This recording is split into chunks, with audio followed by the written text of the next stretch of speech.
سب کہیں گے اذهبوا الی غیری. جب حضور کے پاس آئیں گے نا تو آقا کہیں گے انا لہا انا لہا انا لہا. آج جس کا کوئی والی نہیں اس کا میں محمد والی ہوں. آج جس کی کوئی سفارش نہیں کرتا اس کی میں مصطفیٰ سفارش کرتا ہوں.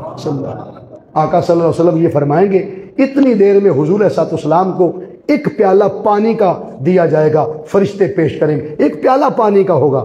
کہا جائے گا میرے محبوب اس پیالے پانی کو اس جہنم کی آگ جو پیچھے لپک رہی ہے, تعاقب کر رہی ہے آپ کی امت کا, اس پر پھینکے.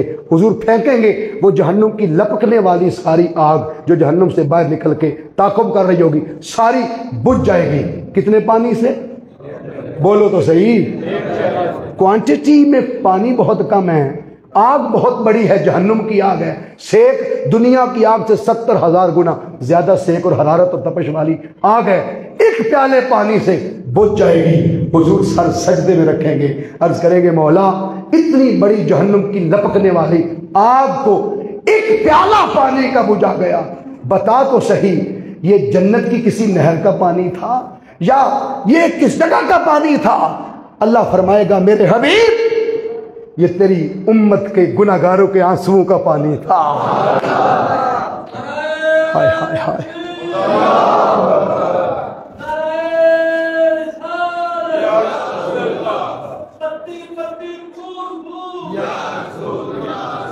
ہمارے استاد سر سلیم صاحب بیٹھے. سر آپ اگلی صف پہ آگے تشریف. بڑی توجہ, بات بڑی توجہ طلب ہے. گناہگاروں کے آنسو اتنے قیمتی ہیں رب کی نظر میں. ایک ہم ہیں کہ دوسرے کے آنسو کا مول نہیں ڈالتے اور قیمت نہیں ڈالتے. اللہ نے فرشتوں کی ڈیوٹی لگا رکھی ہے. فرشتوں جو بھی اس رات روئے اس کے آنسو نوری پر پہ رکھ کے میری جنت میں لے آنا. اللہ وہ آنسو سنبھالتا جاتا ہے اور پھر ایٹ لیسٹ وہ محبوب کو دیے جاتے ہیں اور وہ اتنی بڑی جہنم کی آگ کو بجھانے کا ذریعہ بنتے ہیں. یہ آنسو اتنے قیمتی ہیں. بولیے آنسو اتنے قیمتی, ان آنسوؤں کی قدر کرو. اور آخری بات, آج چونکہ وقت بہت قلیل ہوتا ہے, میں یہ رات پھر ساری رات سلام ہی حتی مطلع الفجر سلامتی والی رہتی ہے.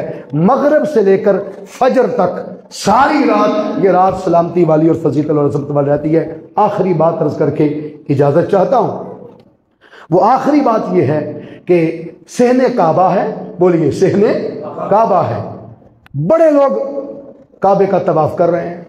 ایران کا بادشاہ بھی اس کعبے کا طواف کر رہا ہے. بادشاہ بیمار تھا, اس نے لوگوں سے کہا ہاتھ جوڑے منت سماجت کی کہ میں مریض آدمی ہوں تو آپ سب ذرا تھوڑی دیر کے لیے رک جائیں. میں دھکے کھا کے طواف نہیں کر سکتا, تھوڑی دیر کے لیے آپ رک جائیں, میں اکیلا طواف کر لوں, بعد ازاں تم کر لینا. لیکن اس حاکم اعلیٰ کے ہوتے ہوئے دنیا کے حاکم کی کون سنتا؟ کسی نے پرواہ نہ کی اس کی بات کی. بالآخر اسے دھکے کھا کے اسے جو ہے طواف کرنا پڑا. بادشاہ کو اچانک کیا ہوا کہ کعبے کے برآمدے سے باہر سے ایک جوان, ایک خوبصورت جوان جس نے چہرے پر نقاب رکھا ہوا تھا, اس کی آنکھوں میں نور کی چمک تھی اور اس کے ہاتھوں سے نور کی شعائیں پھوٹتی تھی. ایک ایسا جوان ڈھلا. اس جوان نے ابھی صحن کعبہ سے تھوڑا دور تھا, اس کے کانوں میں ایک آواز پڑی. کعبے کے طواف کرتے لوگ کہہ رہے تھے لبیک اللہم لبیک لا شریک لک لبیک ان الحمد والنعمت لک والملک لا شریک لک. لبیک لبیک لبیک کی جب صدا اس نے سنی, لبیک کا معنی ہے مولا میں حاضر ہوں, مولا میں, تو حاضری کے لیے کچھ تو پاس ہونا چاہیے نا.